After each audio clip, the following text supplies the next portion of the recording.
Bonjour à tous, voici la minute du bonheur. Et aujourd'hui, où et comment se recueillir?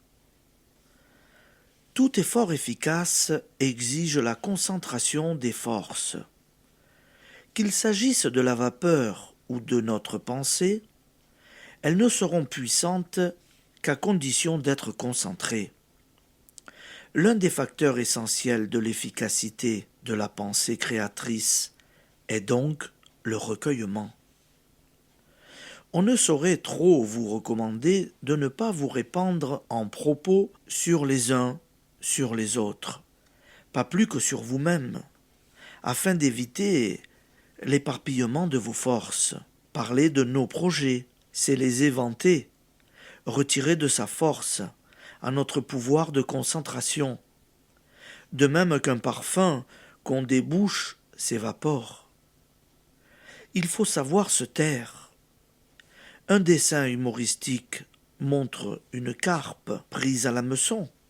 Si elle n'avait pas ouvert la bouche, elle n'en serait pas là, dit la légende. Un projet auquel nous tenons et que nous taisons acquiert en nous une puissance qu'ignorent ceux qui n'ont pas encore essayé de garder leurs affaires pour eux. Nous avons parlé de l'utilité d'un instant de recueillement tous les matins. Il est indispensable à notre progrès dans la voie spirituelle. Il l'est également au progrès de nos affaires. Un ennui, une mauvaise nouvelle ne devrait pas nous inciter à nous répandre en paroles, ni à nous laisser aller à un grand tumulte intérieur, mais à nous taire, à nous détendre physiquement, tout en regroupant et concentrant dans le calme toutes les ressources de notre moi intérieur. Ce n'est qu'ainsi que vous trouverez la solution de vos problèmes, l'apaisement de vos chagrins. Dans ce recueillement, vous pouvez tout demander et tout obtenir, depuis les hautes facultés spirituelles jusqu'aux humbles nécessités de la vie de tous les jours. Mais bien des gens ne disposent pas de temps pour se recueillir. Ils n'ont pas un petit coin à eux où trouver le silence.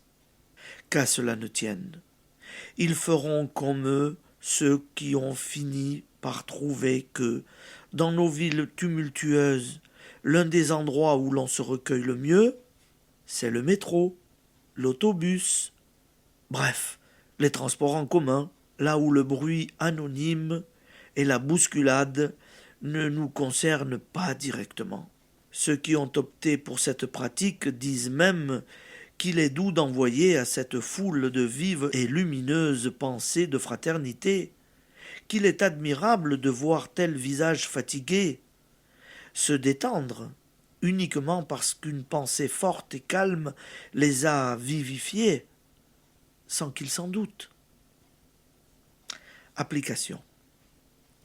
Au lieu de laisser votre pensée vagabonder, lorsque vous êtes forcé d'être inactif, concentrez-vous, recueillez-vous dans la contemplation d'une radieuse image intérieure.